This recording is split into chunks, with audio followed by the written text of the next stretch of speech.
All right, welcome everyone. Thanks for joining us this evening for the Princeton Review's ACT, SAT, or both. My name is Ishtar and I'm with our national marketing team. Before we get started and I introduce you this evening to our presenter, I want to quickly go over a few housekeeping items.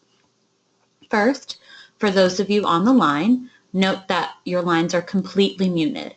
If you want to share something or ask something, please use the question chat box that is located on your GoToWebinar control panel. You can submit any questions you have there and we'll try our best to get to your questions at some point during tonight's session. The second thing I want to share with you is that tonight's session is being recorded, so all attendees and folks who registered will be receiving an email from the Princeton Review in about 24 to 48 hours after this session. And in the email, you'll receive a link to the recorded session, and it'll also be posted on our website. So just in case you experience any issues throughout the session or have to sign off or have some friends missing it tonight, it's no worries, they'll be able to get a copy of the recording. All right, so let us move on. Prior to starting tonight's session, I'd just like to give everybody a sense as to where our team is located. Again, I'm Ishtar and I'm reporting from New York, and our presenter this evening, Ryan, is located all the way on the other coast in California. So, not to hold us up any further, I'm going to hand this over to Ryan now to get the session started.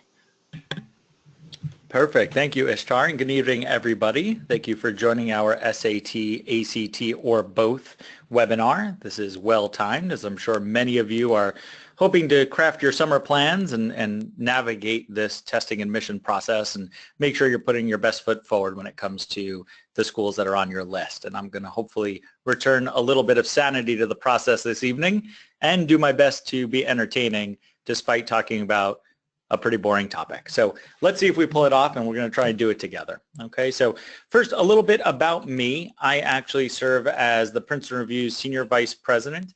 My team is responsible for outreach throughout all of North America. So the folks that I work with day to day are working regularly with high schools and colleges in both the United States and Canada, trying to make sure that we are learning from colleges and grad schools what they're looking for in the admissions process, and then, of course, conveying that to the folks that we service and make sure that we're creating programming that is going to give our students an edge. So prior to that, I actually ran my own SAT and ACT tutoring company based out of California, and I began my experience in this industry going back almost 15 years ago now as an SAT and ACT tutor. So I've been doing this for some time, and I've picked up at least a couple of things along the way, and I plan to share all of that with you this evening. And of course, in addition to myself leading the presentation, Ishtar is going to continue to participate by keeping an eye on the chat box and question box, and we're also joined by our head of high school programming, who's also going to try and keep up with questions real time as we go. And of course, at the end, I'm going to field questions as well. So hopefully we're going to be able to tackle a lot proactively, though there'll be plenty of time for some reactive help as well. So tonight's agenda, as you see here, is going to cover a few things. We're going to explore the truths, misconceptions, and comparisons between the tests.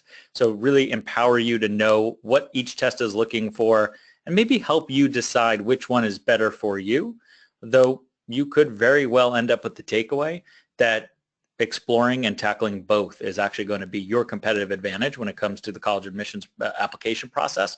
So please do not feel like it's a disappointment if you realize at the end of the evening you're probably going to take both the SAT and ACT. That's actually increasing in frequency these days, and it's going to be something that you may very well want to explore going forward. So we'll take a look at that as well.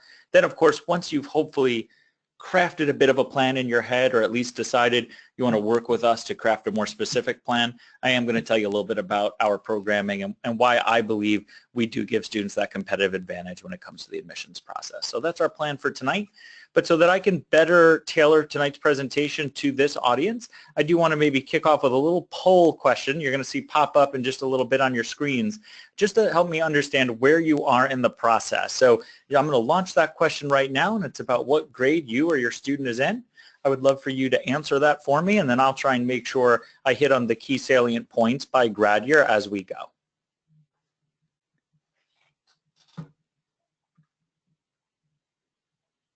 Perfect. We have over 75% of folks voting. Leave it open for a few more seconds in case a few others want to share where they are in the process. Okay, perfect. So let's go ahead and close that there.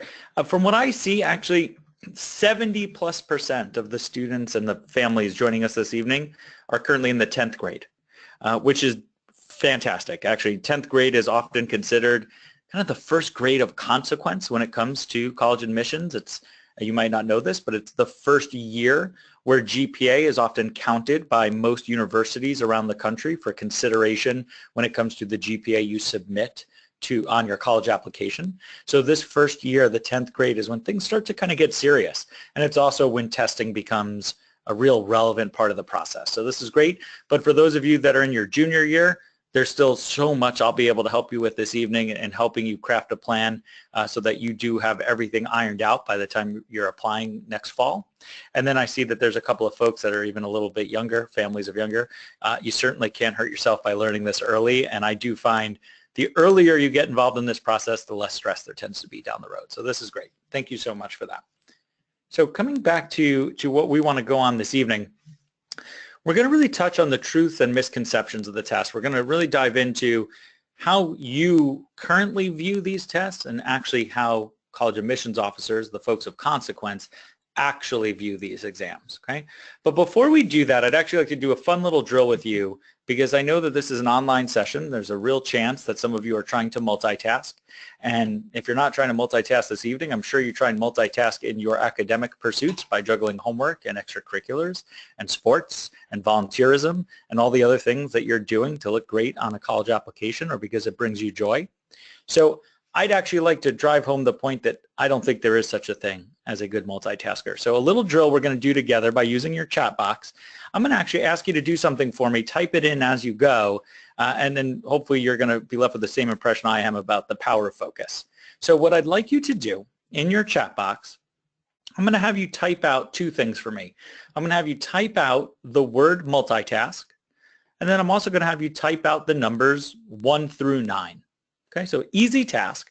But what I'm going to ask you to do is alternate between the two. So I'm going to give you an example in the chat box so you can see my lead. What I want you to do is type M1, U, and then 2 would come next. You'll see it here. But I'd like you to actually do that exercise all the way through, spelling out the full word multitask and using numbers 1 through 9. Go ahead and try jumping at that task. I want to see how you feel that goes and how quickly you're able to do that. And don't be shy.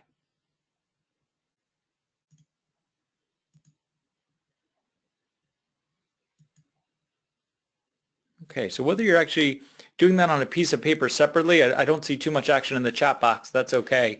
The exercise of doing this drill is very different than when I actually tell you to go ahead and focus on one part at a time. Actually just type out the word multitask and then the numbers 1 through 9, right?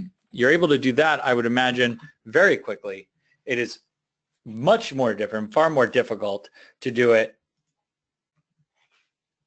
alternating between the two. And that's because the human brain is actually not set up to multitask. It does not jump from tasks effectively. It has a lot of trouble refocusing on a new concept. So I encourage you when you're thinking about your application process, when you're thinking about testing, or even when you're thinking about something as simple as attending a presentation like this evening, that you focus on one particular task at a time, do it well, and then move on to the next one. Not only will be the quality of the work be better, so too will be the efficiency with which you complete it. And that's something that we bring into our test preparation programs as well. We're big believers in, we want to get you to the right answers as fast as possible because that's what's going to improve your score. So let's go ahead and jump back in. Let's look at these truths and these misconceptions, right? First of all, I hear all the time when I present, which test should I take? Which one do schools or colleges like more or prefer? And the answer is colleges actually have no preference. They are used interchangeably, and actually a growing number of colleges are testing blind in the sense that the admission officer making a decision on your application might not even know if you took the SAT or ACT, because the college has actually translated those scores into their own algorithm, their own evaluation score. So it is not uncommon for an admissions officer to get an application from a student that actually gives a index score, which is that college's use of both the GPA and test score combined into their own ranking system. So an admissions officer doesn't even know, did you get to that score because you took the SAT and excelled, or did you get to that score because you took the ACT and excelled? And it's their way of making sure bias or anything along those lines is removed from the process. So I hope that tells you that you get to pursue the test that is better for you. Do not worry about what's better for a school, worry about what's better for you. Okay? You can also submit both test scores or just one of them. I mentioned at the outset, taking and submitting both is growing in popularity. And while I don't want to add to stress, and the idea of two tests might stress you, I actually think it should empower you to consider it maybe a little differently, which is now I've given them two data points to look at. I've given them the ability to see that I did well on two different style of test. It's more information, and frankly, whenever you give more information, please remember these are admissions officers, not denial officers. So those pieces of information are used to hopefully empower them to make the decision you're hoping for, right, to admit you to that university. So certainly taking both is okay, just as taking one, clearing the bar for that particular university to which you're applying is also quite effective in the application process. So schools don't care. The key now is using this evening and some other exercises you might pursue to actually do that, to select your plan and make sure you pursue it with vigor. So we're going to try and do that together, okay? So let's go broad strokes. ACT versus SAT. So I'll first just stay in the ACT column, the one on the left here. So first of all, the format, it says exclusively multiple choice, and many of you might be thinking to yourself, well, but there's an essay. And there is an essay, but it's optional. So in the only mandated portion of the exam for the ACT, it is entirely multiple choice. There will always be answer choices from which you select to pick the best answer, or I actually prefer considering it the right answer. Best answer implies there were other good ones, but there's only one that gives you credit. So there's a right answer and four, or in this case on the ACT, 3 wrong answers. Next, we have our content areas. There are 4 unique sections on the ACT. You complete all tasks associated with a content area in just one sitting or one section. So you have an English section, a math section, reading, and science. Those are the 4 multiple choice sections, and then there is that optional writing. We're going to talk about that separately in a moment. You then go down to the scoring. Each section, so each of those 4, English, math, reading, and science, has a perfect score opportunity of 36. The lowest score you can earn is a 1, but for those who are curious, the national average in each of those sections tends to hover between about 20 and 21 and a few tenths of a point. So in that 20-21 area, you're looking at the national average in each section, and 36 is the perfect score. Your overall ACT score is simply the average of your 4 content area or subject scores. The timing, you can see at 2 hours and 55 minutes without the essay, 3 hours and 35 minutes with the essay. So these are long exams, and the number of questions you're going to have to navigate in that time is 215 spread across those content areas. So it is certainly a good amount of work. Let's slide over to the SAT. Mostly multiple choice. Mostly because there are actually questions in the SAT math section that do not provide answer choices. They are called student response questions, and it is actually up to the student to solve the problem and bubble in the specific numerical value of their answer. So there is no answer choice to lean on. It is entirely student created. It is a small section Certainly it requires a different strategy and approach, something we tailor toward, but I want you to know it is still overwhelmingly multiple choice, and that's where you're going to spend the most of your time on the SAT. Then you will have two subject areas that are those predominantly bubbled in multiple choice sections that are math and reading. It's actually the evidence-based reading and writing section, but more broadly it can fall under this reading section. And then you have writing, which is a little bit of grammar, but really the essay. Again, optional on the SAT, but also, again, I will dissect that separately in a little bit. Scoring per section. So the math section score available to you is anywhere between 200 to 800, 800 being the perfect score. National averages being a little over 500, I believe 530 was the last session, the last bit of data that the College Board released on that front. And then the evidence-based reading and writing section, also again, perfect score capability of 800, 200 on the low end, but also an average score in the low 500s. It is just a bit longer at 3 hours for just the non-essay portions of the exam, and it's up to 3 hours and 50 minutes with the essay, though fewer questions during that time, which will change your approach to the test, and I'll show you that in a moment. And it's also worth noting, these are your times without breaks. So both exams do offer breaks. They drive the overall testing time to well over 4 hours, and it is going to drive a big challenge for a lot of students in that it's the longest test they're ever going to take, and we do find a lot of students struggle with that process. So when we break down the ACT, I want you to see the amount of questions you're juggling per minute. It's rapid fire. Look at that English section. 45 minutes to tackle 75 questions, right? The math section, 60 minutes for 60 questions, and these are some high-level, college-level exam questions. And yet, you're looking at most a minute per question, and in most sections, maybe no more than about 50 seconds per question. It gets to be challenging. Speed and pace become a big hurdle for students to overcome because coupling that pace while maintaining accuracy is a challenge for many students the first time they run up against exams like this, and we drill our students to make sure that they are comfortable with that approach. And then you'll see again, you have the writing section. It's optional. I will dissect that separately in a moment, and it's 40 minutes for that particular section. The SAT section by section, you'll see here there's a bit of a shift in the reading portion of the exam where it's focused on content reading and analysis. You'll see, there's more than a minute per question. They're giving you a little bit more time to navigate that process. It actually means that they're able to increase the level of complexity in both the questions and I would argue more importantly in the answer choices. I find one of the biggest hurdles for students on both the SAT and ACT, but specifically SAT, is not taking the time to critically read and analyze the answer choices. They spend so much time in the passage and on the question that they miss the nuance in the answers that are often responsible for careless errors. And again, you can see that in the math, there is a calculator, or not again, I believe I'm telling you for the first time, so I apologize. In the math section, there's a calculator allowed portion where all questions you can use your probably TI-83 or 87 calculator, whichever one you have available.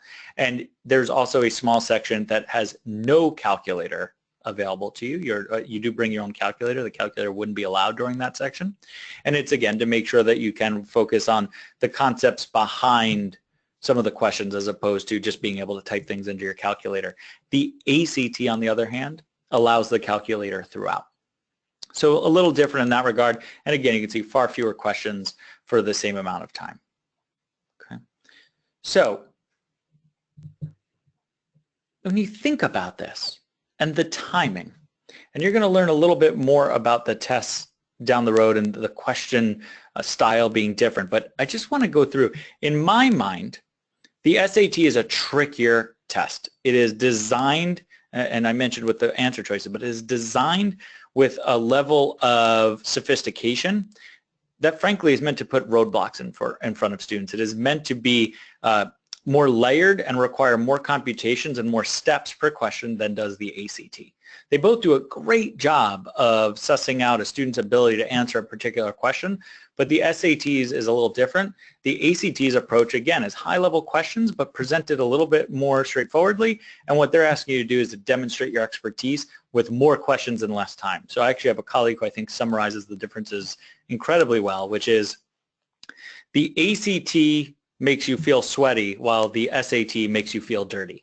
And what he means by that is the pace of the ACT is what stresses you out. It feels like a mental exercise, whereas the question style of the SAT is where the challenge is in navigating those questions. And I think that's an important nuance for a lot of students who are right now thinking about which test might be a better fit for them.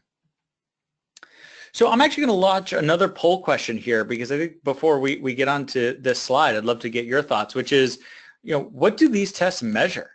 So I'm going to go ahead and put some questions up here. What do you think these tests do a good job of measuring? So open question. I'd love for you to vote in the poll section here.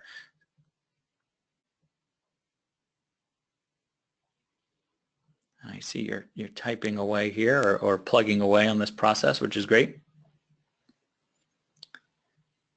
Excellent. Over half have voted, so we need just a bit more here.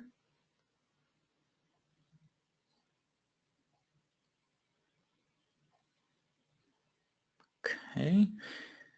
And we're starting to see a slight movement here as I watch the votes. This is always a fascinating process for me. So we're just over 80% voted. So I'm going to go ahead and close it, but I want to share the results. I think it's very interesting. So we have a plurality, but not a majority, that believe how well you take a test is what these do best. And I agree. This is actually what the tests do best. They reward great test takers. They don't necessarily reward content mastery. They don't reward intelligence. There's a lot of things they purport to do, very few things they do well, and I'll actually walk through that in a moment. Certainly, for those of you that said what you have learned in high school, yes, you need a baseline of competency in high school level curriculum in order to apply those skills to this test. So certainly you can't just walk in having never taken a high school class or high school level class and expect to do well. But I think you can be a fantastic high school student who struggles with these exams. So it is necessary, but not necessarily sufficient to do well in high school. I actually think that there's a different approach necessary to outsmart these exams, and it's really, if you think about it, why they exist. So I like to call these tests typewriter tests. And I call them typewriter tests because for those who don't know, our modern keyboard layout, that QWERTY keyboard you might be looking at if you're accessing this by a laptop or a computer, or even for those of you on a mobile device when you pop up that keyboard, that QWERTY layout is actually one that was designed way back when typewriters, long before the computer, but when typewriters were becoming more and more popular. And actually the ideally laid out keyboard would look vastly different. The one that would position the keys next to your resting starting point, the one that would position the letters used most often in the English language, would look wildly different. It was actually the first keyboard layout ever designed. The problem was the fastest typists could easily overwhelm a typewriter, causing it to jam. So they actually had to design a keyboard that slowed down typists, that lowered our capabilities. It is the QWERTY keyboard you look at now. We have no need for this keyboard layout any longer. The computers could more than keep up with us, yet we roundly reject the introduction of the most efficient keyboard layout because no one wants to relearn typing. But I'd argue that these tests are very similar. They are designed to suppress performance. If every student who has a 4.0 GPA or higher in high school could also get a perfect score on these exams, they would be useless. They are actually designed to sort and separate students and to, again, suppress scores. So they need to ensure that students score across a spectrum that makes it an easy sorting tool. Whether this is good or bad, I will leave for you to decide, but it actually means they are very easy to prepare for if you're doing the right kind of targeted preparation. So quick summary though on this chart here, they do not measure intelligence. I want to be clear on that front. They can be used to award aid. So this is an important data point. I actually encourage all of you to consider a score by looking at it this way. What is the score you need? Well, If the only thing you need to do is get into your dream college and you could pay full freight, you can afford the full cost of tuition, well then the score you need or should target is one that is above the median test score for that college. So most colleges publish this data, and if you want to get into a university where the median SAT score is 1200 and you don't care about merit aid, well great. Target 1200 or higher. You've now put your test score above the average, which means if they admit you, you'll be dragging their average up, which always looks good. It won't mean you're definitely getting in, but it certainly hasn't closed any doors. So above that median, you're in the admissible stage from a test score perspective. If, however, to get into your dream school is just step one, but to be able to help pay for it, to defray those costs is a needed step two, well then you actually need to reframe your goal and target the 75th percentile or higher, or the top quartile of incoming test scores, because over 90% of merit aid awarded by universities goes to students whose test scores were in the top 25% of the admitted freshman class. So 50th percentile or higher for admissibility, 75th percentile or higher to try and be in the running for awards. It is certainly not a guarantee of an award, but it dramatically increases the chances of it. It does not reflect your GPA in high school. The test makers will tell you that they predict college GPA pretty effectively. Most data on this says no. In fact, the only thing that there's some corollary for is first semester freshman year GPA predictability. I think that's a pretty small subset to be considered a value. So I'm going to go ahead and call this false. They absolutely can be prepared for. Myself and others at the Princeton Review have dedicated our lives to outsmarting these tests. So I am a big believer they can be prepared for. And I'm going to go ahead and say should be prepared for. In the context of if there is a gap between the score you have and the score you need, you should prepare for this test. If there is no gap between the score you have and the score you need, then no. There are other parts of the college application you should be pursuing with greater vigor. I do not like, and I bemoan the fact that in some instances, test prep has become an extracurricular activity. That shouldn't be the case. Your goal should always be to put together the most attractive college application possible, and in service of that, a great SAT or ACT score is a portion, but so too is leveling up your curriculum and performing well. So too is writing a great college essay, having a thoughtful extracurricular plan that shows your passions. So certainly pursue these up to a point. Once you've crossed the needed threshold, I encourage you to pursue other elements of the college application with strategy. And actually, Princeton Review has an entire division dedicated to helping students with that level of application preparation, counseling toward picking the right group of schools, putting together the right curriculum plan, and coupling that with a great test score to dramatically increase your chances of admissibility. So, and then finally, does it test what you've learned in high school? A little. You know, again, yes, there's geometry on the test. So, of course, you learn geometry in high school. But the way you apply that geometry concept is a little bit different. So I'm going to go ahead and put maybe on that front. So here's a quick summary again. I just want you to take a look at the scoring and how it looks. They're obviously dramatically different from each other, but I also want you to know you don't have to figure out which test is better in terms of a score. The most important thing for you is to figure out which one you seem to be showing a strength for. So my recommendation is you take practice exams in each, or proxies for practice exams. So for instance, many of you on this call may have taken the PSAT. Well, that PSAT score is a great stand-in for an SAT score. Now you can put that up against a practice ACT test and look at that scoring and use the chart that follows here to figure out which one is a better score. So this is just a portion of a data set that we have. We actually have a full robust chart between the scores, and those of you that respond to some questions a little bit later asking for more information, we'll make sure that kind of information is provided to you. But this gives you an idea. Let's say you've taken a practice ACT and you got a 24, and you took the PSAT and had a 1350. Well, that PSAT score is considerably higher. That PSAT score is a great sign that the SAT is the test for you. that's the one you'd want to pursue, again, with intention and with strategy. But for many of you, you'll probably be in buckets that look very similar on both sides of the chart. It's by design. It's why the test can be used interchangeably. So what I'd encourage in that front is figure out which one you felt more comfortable with, begin prepping for that exam, and then decide how you want to supplement that with some possible prep and pursuits of the other test. And don't just think about these exams as controlling you and your plan. Think about how you can control them. And what I mean by that is prepare when it's best for you. We find more and more students having success prepping over the summer. In fact, it's our busiest season because they're not juggling prep alongside their academic pursuits. So even if you're not planning to take the first test of the fall of next year, prepping this summer when you have the availability to dedicate time and attention to it, and it's not coming at the cost of time spent on something else, is a great plan.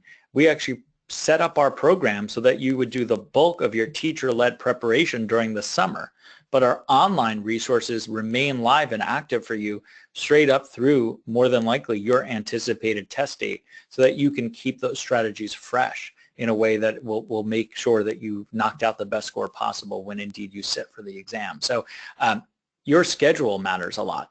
You know, your preference of test matters a lot, in addition to obviously a data-driven score comparison decision. Okay, so what's a good score? Right? This is a great question. Again, I get this all the time. What's a good score? Which is such a subjective question. It's not an objective question. That is a subjective question. And the answer is the score you need. Not every student on this call wants to get into Harvard. Not every student on this call wants to get into, I have here, University of Maine. The score that's good is the score that gets you in and possibly helps secure some dollars for you for your particular pursuits. So one, do not get caught up in an arms race. At the same time, don't assume that because you've scored higher than a peer, you're in better shape, because actually their score may be far more competitive for the school on their list than your score for the school on yours. So research matters here.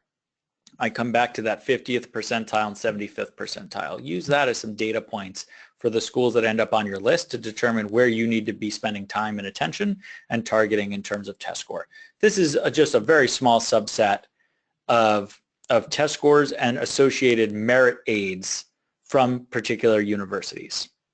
So this shows the average scores of those students receiving these merit awards associated with them. So again, it shows that not only for admissibility, but for dollars, it is an impactful decision you make. And again, both the SAT and ACT worked. There was not a one or the other. It was whichever one you scored best on. So which test is right for you? You can certainly decide ahead of time, I'm just taking the SAT or I'm just taking the ACT without much personalized research. You can decide that because one tends to be far more popular in the area of the country you're in. So for instance, if you lived on the East Coast or West Coast, you'll find that the SAT is the more popular exam. More students take the SAT in the states on the coast than take the ACT. If you live in parts of the South and Midwest, you'll find just the opposite. The ACT is far more popular. So there's certainly some merit to just picking one and getting after it and doing your due diligence in terms of preparation, and I'm sure you will do fine. It's a great way to not overcomplicate or overstress the situation, certainly. But I do believe if you consider this to be a step along finding the ideal college situation for you, it is worth taking the time to determine if indeed you have a stronger predicting ability on one over the other. And again, you can do that by taking practice exams. We actually have a personality-based quiz on our website that does a good job of trying to get a sense for which one might be better for you. You may have heard some things I've shared this evening that jump out as going like, yeah, that sounds like me. So again, the SAT, it requires a little bit more time to understand and answer. So you're going to get more time per question, but you will need more time per question. I find that students who like puzzles, enjoy shortcuts, things like Sudoku, those are SAT type students in a lot of ways. ACT does tend to be a little bit more straightforward. The types of students that do great on memorization exams tend to knock out midterms and finals. I do find ACT looks a little bit more familiar to them and they often navigate it a bit better. But frankly, the best thing you can do is a little bit of due diligence to determine the better fit for you. And also realize that you might not need to choose a better fit. You might want to make sure, let me get the best score I can on the SAT and make sure I get the best score I can on the ACT. And I'm going to send those data points to that university so they have two great things jumping off the page about me, or maybe other students have just one great thing jumping off the page about them. So there's not a right answer here. It's the one you're most comfortable with and have the time to pursue.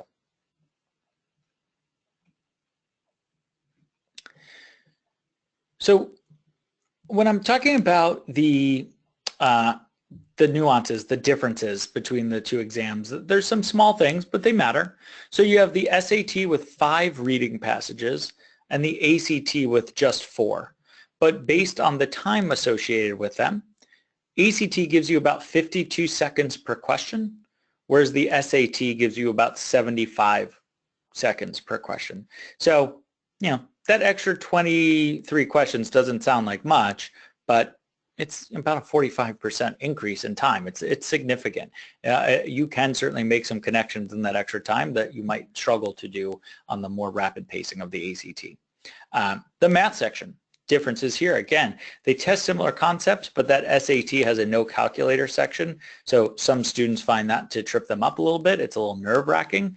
I assure you the calculator is not needed for that section, but that may be a bit of a mental hurdle for a student that's listening in this evening, or mom or dad. You might be thinking of your son or daughter and going like, oh yeah, that might be tough, right? So these are small things that might help you make some critical decisions now in the absence of some test scores to compare.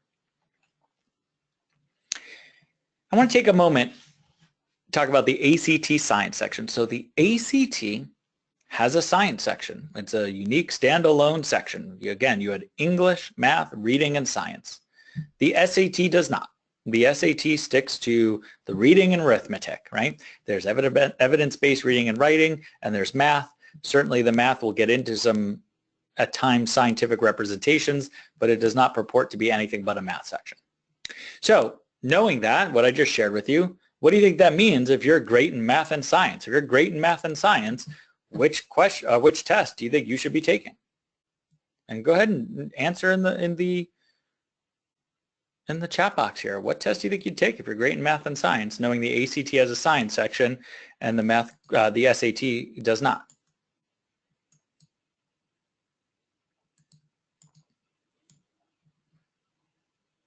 Well, here's the tricky part about this, right? The ACT calls it a science section, but there's almost zero applied sciences. There is not prerequisite science knowledge necessary.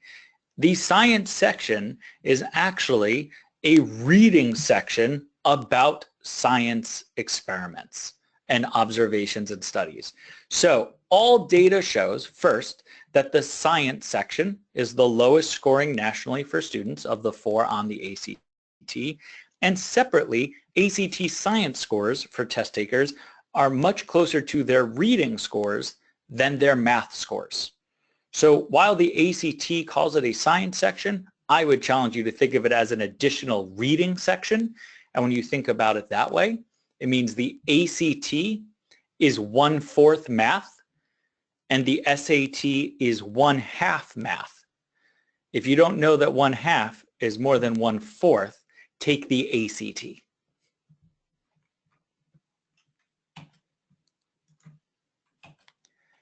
So when we're looking at the essays, I mentioned they are optional on both, okay? I want you to think about something when it comes to college admissions. Optional means required. Yes, the test makers will tell you they're optional and they'll actually charge you more to take the essay, but most universities I'll caution myself from being an assertion. Many universities and most that are on rankings guides will tell you that they require the essay for either an SAT or ACT score. So in general, when you have the option to do less, do more. So yes, they're optional, but please, if you're going to sit for the SAT or ACT, sit down and take the essay in both exams. They are important parts of the process. For as long as they're on the test and colleges say they want to see it, you're going to take it. Okay, so that's my advice to you. They are a bit different in their approach.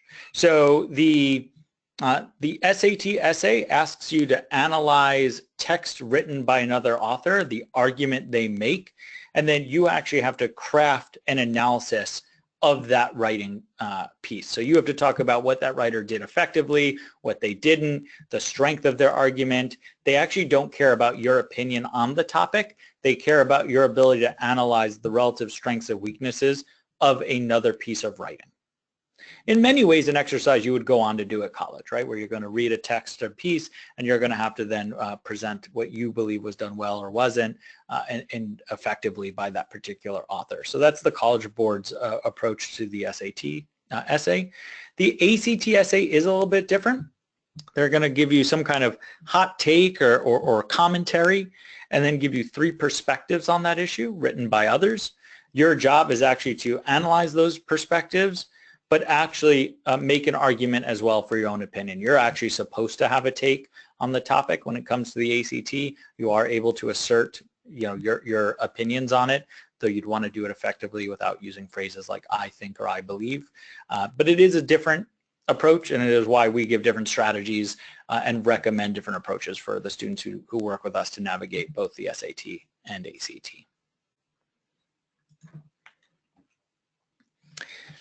So as I mentioned, preparation and planning are key. I can't stress this enough. You don't prep because you think you're supposed to. You don't prep because your friend is. You prep because the gap, or there is a gap, between where you are and where you want to go. And once you've identified that gap, and that's something Princeton Review can help you determine, then we craft a plan to bridge that gap and actually take you past it. Our goal is, again, to give you the most attractive and effective college application possible as efficiently as possible. Okay, so the SAT and ACT are designed so that you'll have trouble finishing on time. High school exams are not. So that's going to be something we're going to have to work on, pacing. And I'm going to do an exercise with you in a moment about the power of pacing. The SAT and ACT cover several years worth of content, which is, as opposed to most high school exams, covered just what was learned maybe in the last couple of weeks or months. So it's a different level of mental flexibility and acuity to be able to do that.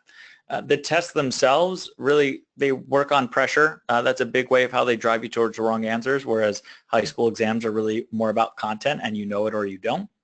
And then actually I'm going to jump. I actually think one of the most important differences also is the fact that in high school you are given partial credit often and effort counts, and on the SAT and ACT it does not. This is one of the hardest walls students hit that do well in school. There's a lot of students with A averages out there. They get to A averages by navigating a math test and getting a couple wrong, but because it was a proof, for instance, and they did 14 out of 16 steps properly in the proof and then made a careless error at the end, their teacher reviews it, saying that question was worth 10 points, maybe gives that student 8 points or 7 points on that particular question, realizing, hey, you mastered the material, you made a careless error. Well, great. That's how you get to an A average. I'd argue that there's some real merit to that type of approach to grading. The SAT and ACT do not. You got it right or you got it wrong. No one checks your work. You could do 14 out of 16 steps right and get the answer wrong on the SAT and ACT. Your neighbor could have closed their eyes and guessed it right, and they get credit. That is a very different scoring approach, and again, it is one that I find a lot of studious students struggle with, but we flip that switch. It's like a light switch when you show them the difference and how to approach this exam thoughtfully and practically, but it's one that without prep, I wouldn't be shocked if many students do go on to struggle with. So I mentioned I'm going to talk a bit about pacing.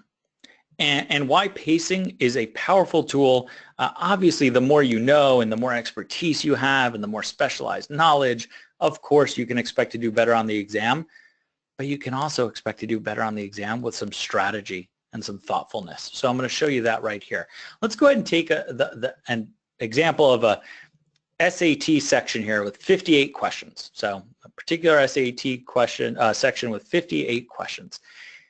We talked about that time earlier. You know you're kind of rushed. So you're trying to pick up the pace. You want to finish on time. You want to make sure you've answered every single question in that section. Great. So you jump out of the gates and you power through. And in that process, you get 26 right answers and 32 wrong answers. Now, a lot of you are looking at this going, well, I mean, 26 right and 32 wrong. I mean, that's that's horrible. I wouldn't have that happen. Well, here's the interesting part. 26 right answers on that question, if you were to go ahead and apply that to the whole exam, it's a 540. It's better than the national average to get 26 right out of every 58 questions on the SAT. So it's not a horrible performance. It's an average performance. It might not be the performance you're targeting, but taking a look at that, you realize just how easy it is to find points. Look at all the available points for us. There's 32 wrong answers. If only we could shift a few of those. Well, let's look at a different approach. Let's say we took a student and said, you know what? Honestly, with this pace and the content level, I want you to slow down, look for accuracy. There are easy and medium questions in terms of difficulty that you need to get right. You need to get those right, even if it means you don't finish the section. What I want here is accuracy and the right plan for you. Well, great. We say, so slow down. You're answering only 38 questions. Rather than answer 58, I want you to use all of the time allotted to this section to only answer 38 of them. And in that process, by being able to check your work and go back and start again, this particular student might get 30 right. Well, know what we're going to do when that proctor says, 1 minute to go, or you look at your clock and you realize you only have 30 seconds left, you're going to close your eyes and you're going to guess. You're going to bumble in all the remaining questions. You have 20 guesses. You're already at a 580. But guess what? You guess 20 times, odds are you're going to get 4 or 5 right. Let's assume you get 4 of them right. Dumb luck. Well, now you're up to 34 right answers and a 610 on the math section. In theory, the same exact student in terms of ability, simply tailoring their own approach to the timing, using a smart, strategic approach to using their skill set to acquire the most questions possible. Now, you combine that with the fact that we actually will review with you the right concepts that answer the high-level questions on the SAT, so that out of those remaining questions, you're actually getting the majority of those right as well. That's how a 540 student becomes a 710 student with alarming regularity. Again, with a smart strategic approach to the way you prep. So I'm hoping you've heard from me some passion around prepping. Again, I've been doing this for almost 15 years. I've worked sitting in students' living rooms and at kitchen tables right across from a book, helping that particular student improve their SAT and ACT scores. I've at times been the first call made by a student when they got their test scores and acceptance letters. There's a couple of instances where I knew before parents where a student was going to school, which is frankly one of the coolest things you could ever ask in any job, and it's one I've gotten to experience a number of times. And I joined the Princeton Review now going on 5 years ago because I think that kind of passion is prevalent here. It informs all the decisions we make. And I do believe we are the most student and teacher-focused organization in our industry. And I think the results follow. It's something that we bring to bear every single day. And we're now doing it across more than test prep. So obviously this evening we talked a lot about SAT, ACT, but many of you also might have a gap in your grades between your GPA and where you need it to be. Well, we've got help for that too. We actually have an on-demand academic tutoring service that's accessible 361 days a year, 24 hours a day, 7 days a week. You log in, you pick the subject you need help in. Within 90 seconds, you're placed live online with a tutor dedicated just to you to be able to help you with a particular question you might have. And we also do admissions help. We do, I like to consider this more like application prep. It's how do we tailor your strengths, your story, in the most attractive way possible given the priorities and value systems of a particular university? How do we make sure, again, you're leveling up your curriculum appropriately, that your essay tells a story that you can't find on a transcript, so that you can combine both the objective measurable strengths you have, GPA and test scores, with the subjective measures of who you are. And that's what universities do. Universities look at a college admissions decision in two ways. First, they have to make sure you can keep up. Test scores and grades say, hey, if we bring you here to my university and you end up in a classroom with one of my professors, can you keep up? Are you going to be okay? Can you do the work? That's the measurable part, right? That's the SAT part, the ACT part, the GPA part. The other thing they look at, though, is, yeah, okay, great, you can keep up, but do we want you here? Are you likable? Will we be better off because you're here? Are you going to make campus life better? Are you someone somebody wants to room with? Those are real questions they try and answer with the other parts of your application, your essay, your extracurriculars, your letters of recommendation. And being thoughtful about how you navigate that part of the process is often as consequential as the GPA and test score component as well. So we do believe we give you the total college solution for you, and we encourage you, if you're stumbling in any of those areas, please work with us to make sure we help solve that problem, that we're able to bridge that gap for you. And on that front, I'm actually going to launch an additional poll question here, and that's for those who having heard what I have to say and our approach, how many of you would be interested in a free consultation with us? And this is where you would set up an appointment, one of our experts would be in touch with you, and we would talk through where you are in the process, you know, how fully formed your ideas are about your next steps, and make sure that we give you a plan that hopefully you pursue with us. But even if you chose not to, you would have a thoughtful idea of next steps to increase your likelihood of getting to that dream school that's on your list. So for those of you who are interested, please go ahead and complete that consultation component, and we'll make sure that we set up those appointments with you, and folks like myself and other members of my team will go ahead and go through that exercise with you. So I see just over half have voted at this point. I'm going to leave that open a little bit longer. I hope more of you participate, even if the answer is no, just so I know we've reached a critical mass to go ahead and shut down that question. So I'll leave it open for another 30 seconds or so. We're also then, in just a moment, going to be moving it over to questions. Those that maybe weren't able to be answered real time will be shared with me. We'll highlight those. Some of my colleagues will join on the ones that themes that maybe emerged in the chat box that I missed while I was focused on the presentation. So I'll be doing that in just a bit. Almost 3/4 of you are voting here. So again, I'm going to go ahead and do like a 30-second warning on the poll. Again, you're requesting that consultation or letting us know that you feel like you have a fully formed plan on your own, which is great.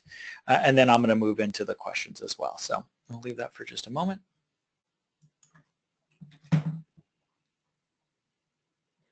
And the other thing, a little data point here actually is I think pretty encouraging. So 4 out of 5 of our students actually report they got into their top choice school. So the school that they had listed as their top choice school before ever working with us, 4 out of 5 of our students do actually end up getting into that university.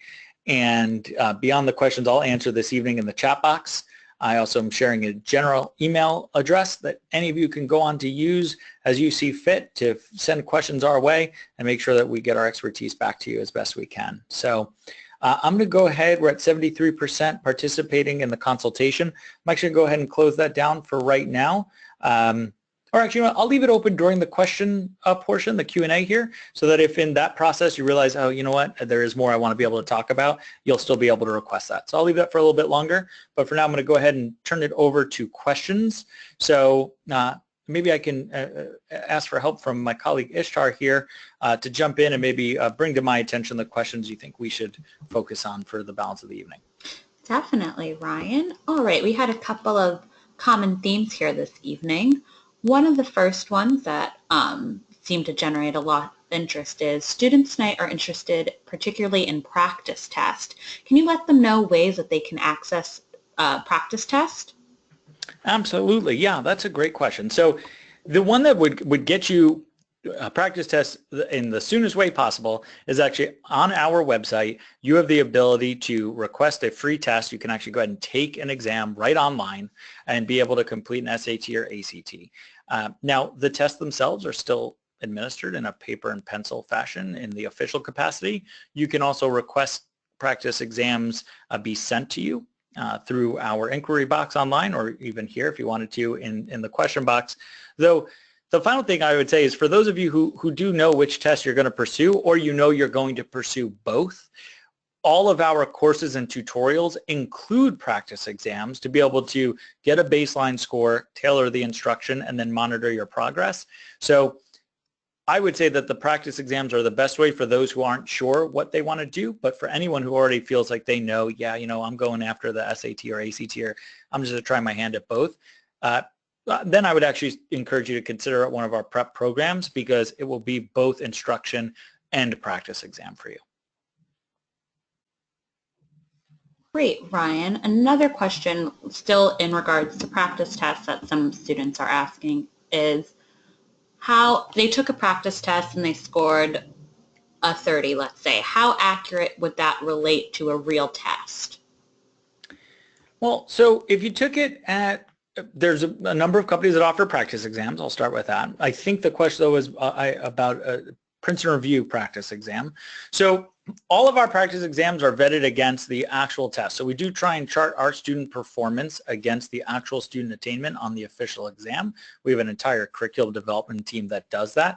We actually at this point feel that we can say with the utmost confidence that scores attained on a Princeton Review exam correlate with how you would do on that test, the official test, had you taken the official test that same day or time.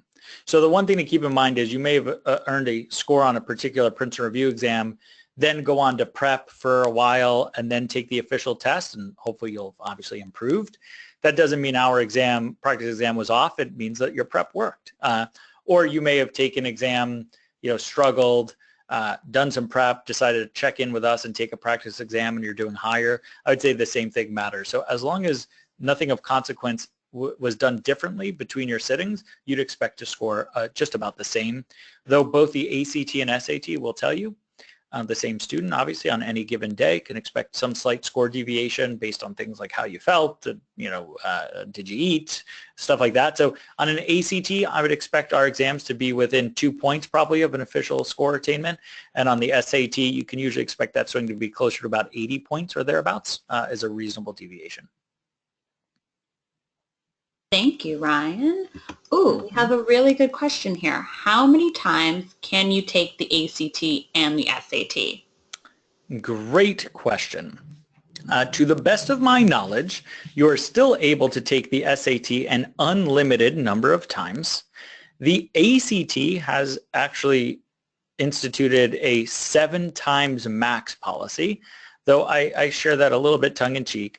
That was really created because folks like myself and others at times still took the exams. It's how we learn about what they're testing and make sure that we feel good about it. And I think they wanted to prevent folks like us continuing to take the test, so they put some maxes on it. The plan you should consider is that on average, students are taking the SAT and or ACT 2.9 times nationally before applying to college. So 3 seems to be the average. I love for students to plan for 2, leave time for 3. So you should plan to take it twice. Most students score better on their second sitting. They're more comfortable, a little bit more confident, ready, but you want to leave time for a third sitting if necessary.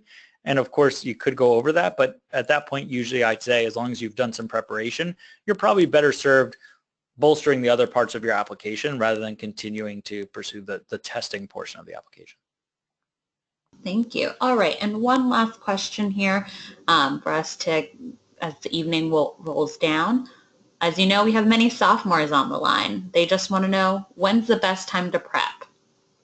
Great question. So I'm a big believer that sophomores who took the PSAT in their sophomore year, so you have a PSAT score that you can look at. For those of you that were in the 90th percentile or higher as sophomores on the PSAT, there's a real reason to believe you could be in the running for National Merit Scholarship next fall when you take the PSAT again as a junior. So juniors who take the PSAT are entered into a scholarship program that is, the money generally goes to those who score in the top 1.5% of scorers in each state. So if you're in the 90th percentile, you're already in that top 10%. There's reason to believe that with some preparation and intention, you could probably put yourself in the running for National Merit Scholarship next fall. So for those of you who do prep and do that work to get ready for the PSAT and are already testing as high achievers, I would say that you could start your official SAT or ACT testing in the fall of your junior year. Though for most students, and that's obviously those in the outside the 90th percentile, I actually think you'd want to probably have your first sitting in your spring semester of junior year. That does not mean you should wait to prep till then. I actually still think a lot of students have success prepping over the summer before their junior year, when again there's focus, and then using, whether it's at Prince Review, our online resources and other programs we make available to our alumni so that they're able to stay fresh with their strategies leading up to the spring testing. But for those of you who want to concentrate your prep and have it lead right up to the test date, assuming you started in spring semester of your junior year, you'd probably expect to start your prep in the late fall or winter of your junior year. All right, thank you, Ryan. For those questions we didn't get to tonight, we'll definitely be reaching out to you and answering them to our best of our ability within the next couple of days. And if you have any more questions, Ryan's going to put up a slide here shortly of where you could email us and we would get back to you with those answers. Excellent. Thank you all. I appreciated it that you took the time to set your evening aside here to spend with me. I hope it was helpful. I hope you had at least a laugh or two in there. I'm going to do a final call on that poll question. I'm going to close it down in just 10 seconds or so, but it does seem like the vast majority of you do want to end up chatting with us, which is great. I hope it was helpful, and we look forward to being a continuing resource for you. So everyone, have a great evening.